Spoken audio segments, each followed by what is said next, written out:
आप जानते हैं प्रेम का सबसे बड़ा सबूत क्या है? ये कोई महंगा तोहफा या कैंडल लाइट डिनर नहीं है। इसका जवाब एक ऐसी दिव्य कहानी में छिपा है जहां खुद भगवान गणेश ने हमें प्रेम का असली मतलब सिखाया था। आज हम एक ऐसे मुद्दे पर बात करने जा रहे हैं जो हमारे समाज और हमारे संस्कारों से सीधे जुड़ा है। हर साल 14 फरवरी को दुनिया प्यार का एक खास दिन मनाती है, जिसे वैलेंटाइन डे कहते हैं। लेकिन ये कैसा प्यार है? क्या प्यार सिर्फ एक दिन का मोहताज है? क्या ये सिर्फ कार्ड, चॉकलेट और गुलाब के फूलों तक ही सिमट कर रह गया है? आज का युवा एक ऐसे मोड़ पर खड़ा है जहां एक तरफ पश्चिमी संस्कृति का ग्लैमर है जो दिखने में आकर्षक लेकिन अंदर से खोखला है, और दूसरी तरफ हमारी भारतीय संस्कृति की गहरी और सार्थक परंपराएं हैं। ये कहानी सिर्फ एक कथा नहीं बल्कि एक आईना है जो हमें ये सोचने पर मजबूर करेगा कि जिसे हम प्यार समझ रहे हैं कहीं वो सिर्फ एक दिखावा तो नहीं। हम ज्ञान की उस रोशनी की ओर लौटेंगे जो हमें प्रथम पूज्य भगवान गणेश ने दी थी। हम जानेंगे कि कैसे एक पौराणिक कहानी आज के जमाने के लिए एक गाइड बन सकती है। हम समझेंगे कि 14 फरवरी को वैलेंटाइन डे की जगह मातृ पितृ पूजन दिवस मनाना हमारे परिवार और हमारे देश के लिए क्यों बेहतर है।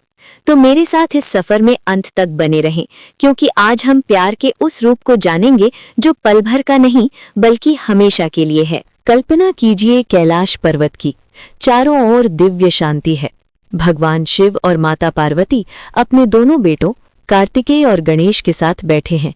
दोनों ही पुत्र असाधारण हैं, लेकिन स्वभाव में बिल्कुल अलग। बड़े बेटे कार्तिकेय, जो देवताओं के सेनापति हैं, बेहद शक्तिशाली और फुर्तीले हैं। वहीं छोटे बेटे गणेश शांत, बुद्धिमान और विवेक के सागर हैं। एक दिन देवताओं में ये सवाल उठा कि दोनों भाइयों में से किसका विवाह पहले होना चाहिए। इस सवाल से जन्म हुआ एक दिव्य प्रतियोगिता का। भगवान शिव ने मुस्कुराते हुए एक हल निकाला। उन्होंने कहा, तुम दोनों में से जो भी इस पूरे ब्रह्मांड का चक्कर लगाकर सबसे पहले मेरे पास लौटेगा, उसी का विवाह पहले होगा। ये सुनते ही कार्तिकेय के अंदर का योद्धा जाग गया। उनके लिए ये एक सीधी चुनौती थी। उन्होंने एक पल भी नहीं गंवाया। अपने शक्तिशाली वाहन मोर पर बैठे और तेज रफ्तार से ब्रह्मांड का चक्कर लगाने निकल पड़े। लेकिन दूसरी तरफ भगवान गणेश वहीं शांत खड़े रहे। उन्होंने अपने विशाल शरीर और अपने छोटे से वाहन चूहे की ओर देखा। वो जानते थे कि इस नन्हे से वाहन पर बैठकर पूरे ब्रह्मांड का चक्कर लगाना नामुमकिन है। इसमें तो सदियां बीत जाएंगी। कार्तिकेय तो कुछ ही समय में लौट आते। देवतागण चिंता में थे। माता पार्वती प्यार से अपने बेटे को देख रही थी और भगवान शिव एक रहस्यमयी मुस्कान के साथ गणेश के अगले कदम का इंतजार कर रहे थे।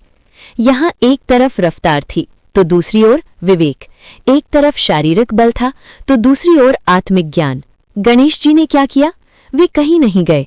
उन्होंने जो किया उसने न केवल उस प्रतियोगिता का नतीजा बदल दिया, बल्कि आने वाली पीढ़ियों के लिए प्यार, कर्तव्य और ज्ञान की एक ऐसी मिसाल कायम की जो आज भी उतनी ही सच्ची है। जब कार्तिकेय अपनी पूरी ताकत से ब्रह्मांड के चक्कर लगा रहे थे, तब गणेश जी ने कुछ ऐसा किया जिसकी किसी ने उम्मीद नहीं की थी। वे अपनी जगह से उठे और सीधे अपने माता पिता भगवान शिव और पार्वती के पास गए। उन्होंने बड़े आदर के साथ दोनों से एक ऊंचे आसन पर बैठने की विनती की। भगवान शिव और माता पार्वती, जो अपने पुत्र की बुद्धि को जानते थे, चुपचाप आसन पर बैठ गए। गणेश जी ने फिर फूल, अक्षत और जल से अपने माता पिता के चरणों की पूजा की। उन्होंने उनकी आरती उतारी और फिर हाथ जोड़कर खड़े हो गए। उन्होंने कहा, मेरे लिए तो आप ही पूरा ब्रह्मांड है। और ये कहकर भगवान गणेश ने अपने माता पिता की परिक्रमा करनी शुरू कर दी। 1, 2, 3। उन्होंने 7 बार अपने माता पिता की परिक्रमा की, ठीक वैसे ही जैसे कोई भक्त मंदिर में भगवान की परिक्रमा करता है।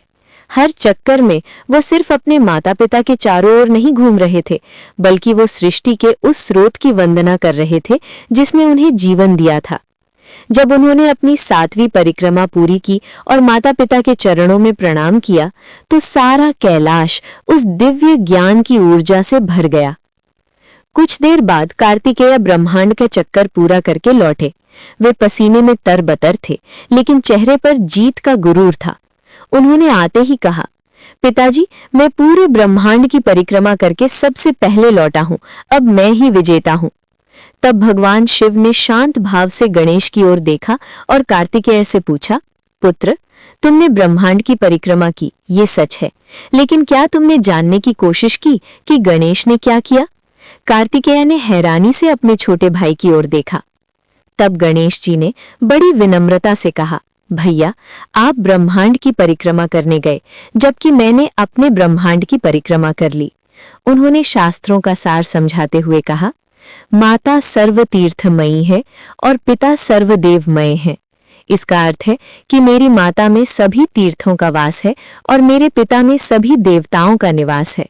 उन्होंने आगे कहा, जब मेरे माता पिता मेरे सामने हैं, जो इस सृष्टि के रचयिता हैं, तो मुझे किसी और ब्रह्मांड का चक्कर लगाने की क्या जरूरत है?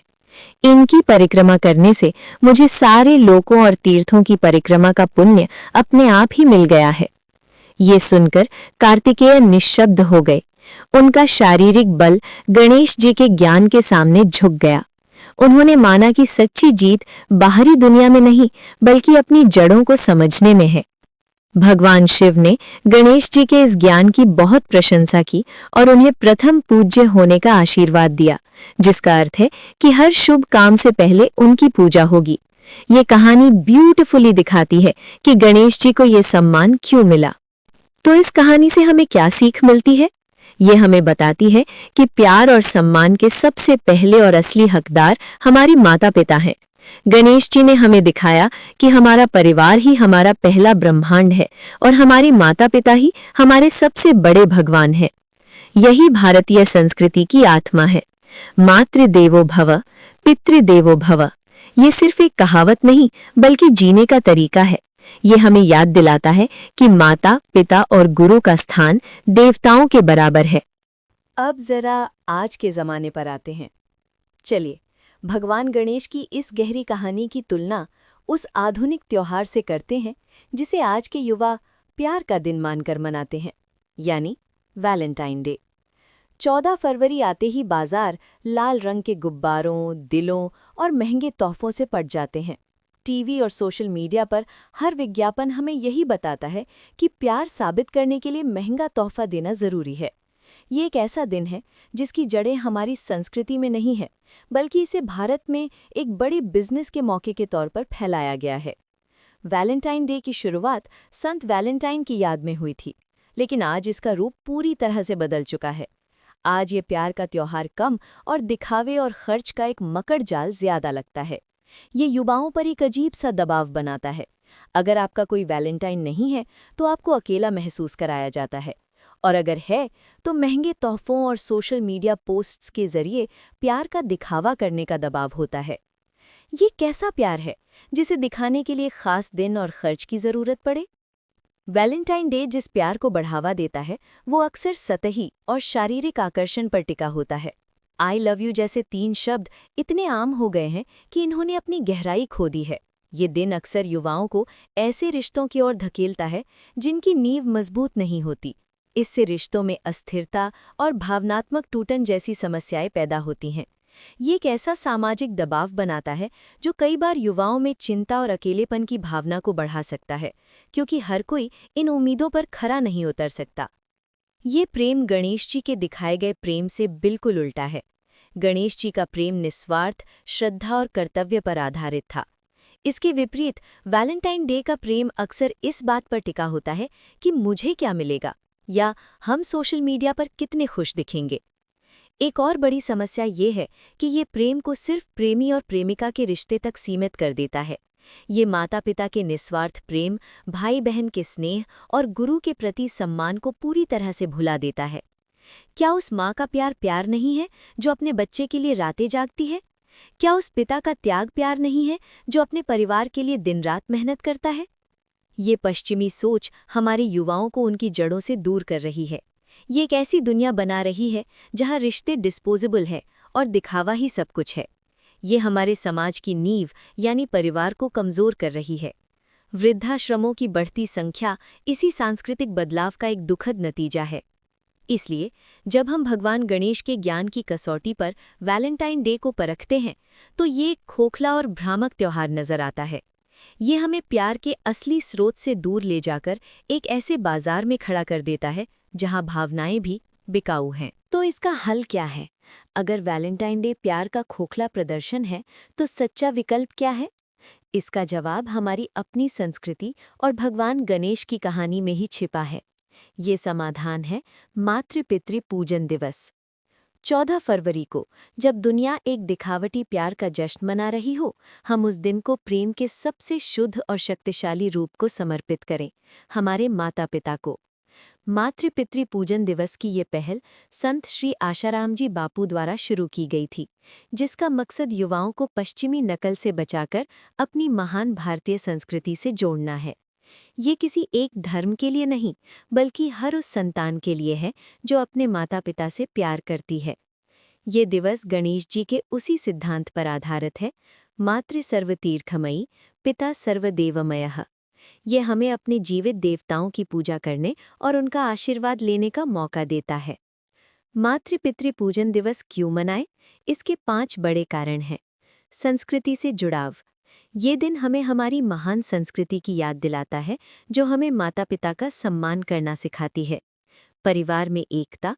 जब बच्चे अपने माता पिता की पूजा करते हैं, तो परिवार में प्यार और एकता का माहौल बनता है, जो रिश्तों को मजबूत करता है। युवाओं में संस्कार। ये दिन युवाओं को सेवा, कृतज्ञता और विनम्रता जैसे मूल्य सिखाता है, जो एक अच्छे चरित्र के लिए जरूरी हैं। समाज में स्थिरता। जब बच्चे अपने माता पिता का सम्मान करेंगे और बुढ़ापे में उनकी देखभाल को अपना कर्तव्य समझेंगे, तो वृद्धाश्रमों की जरूरत ही खत्म हो जाएगी। वास्तविक आशीर्वाद। शास्त्रों के अनुसार माता पिता के आशीर्वाद से बड़ा कोई आशीर्वाद नहीं होता। गणेश जी को भी प्रथम पूज्य का स्थान अपने माता पिता के आशीर्वाद से ही मिला था। तो हम मातृ-पितृ पूजन दिवस कैसे मना सकते हैं? इसकी विधि बहुत सरल है, ठीक वैसे ही जैसे गणेश जी ने किया था। आसन ग्रहण। अपने माता पिता को घर में एक ऊंचे और साफ सुथरे आसन पर बिठाएं। तिलक और माला। उनके माथे पर सम्मान से तिलक लगाएं और उन्हें फूलों की माला पहनाएं। पूजन और आरती। एक थाली में दीपक जलाकर उनकी आरती उतारें, जैसे हम मंदिर में भगवान की करते हैं। परिक्रमा। भगवान गणेश को याद करते हुए अपने माता पिता की कम से कम 3 बार परिक्रमा करें। चरण स्पर्श और आशीर्वाद। परिक्रमा के बाद उनके चरणों में झुककर उनका आशीर्वाद लें। सेवा और संकल्प। उन्हें अपने हाथ से कुछ मीठा खिलाएं और संकल्प लें कि आप जीवन भर उनकी सेवा करेंगे। ये छोटा सा काम किसी भी महंगे तोहफे से लाखों गुना ज्यादा कीमती है। आज ये पहल भारत के कुछ राज्यों जैसे छत्तीसगढ़ के स्कूलों में भी मनाई जाती है और दुनिया के कई देशों में बसे भारतीय परिवार भी इस परंपरा को अपना रहे हैं। इसलिए अब चुनाव आपका है। क्या आप बाजार के बनाए हुए एक दिन को मनाना चाहते हैं, या आप उस दिन को मनाना चाहते हैं जो सच्चे प्यार और गहरे सांस्कृतिक मूल्यों पर आधारित है? आप वैलेंटाइन का पीछा करना चाहते हैं या गणपति जैसा बनना चाहते हैं? तो इस 14 फरवरी आइए एक नई शुरुआत करें। दिखावे की दुनिया से निकलकर सच्चे प्यार को महसूस करें। अपने माता पिता को एहसास दिलाएं कि वे आपके लिए कितने खास हैं। क्या आप इस बदलाव का हिस्सा बनने के लिए तैयार हैं? क्या आप इस मातृ-पितृ पूजन दिवस पर अपने माता पिता का पूजन करने का संकल्प लेते हैं? अगर हाँ, तो नीचे कमेंट्स में मैं संकल्प लेता हूँ या मैं संकल्प लेती हूँ ज़रूर लिखें। अंत में, प्यार कोई चीज़ नहीं है जिसे खरीदा या बेचा जा सके। ये एक एहसास है जिसे हर दिन जिया जाता है। भगवान गणेश की कहानी हमें यही सिखाती है कि प्रेम का सबसे सच्चा रूप हमारे अपने घर में, हमारे माता पिता के चरणों में है। वैलेंटाइन डे हमें भटका सकता है, लेकिन मातृ-पितृ पूजन दिवस हमें हमारी जड़ों से जोड़ता है और हमारे जीवन को आशीर्वाद से भर देता है।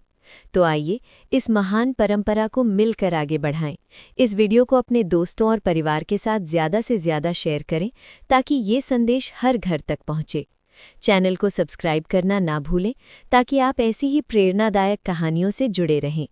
याद रखिए, जब आप अपने माता पिता का सम्मान करते हैं तो आप स्वयं ईश्वर का सम्मान करते हैं, और जहाँ ईश्वर का सम्मान होता है वहाँ सफलता, सुख और शांति अपने आप चली आती है।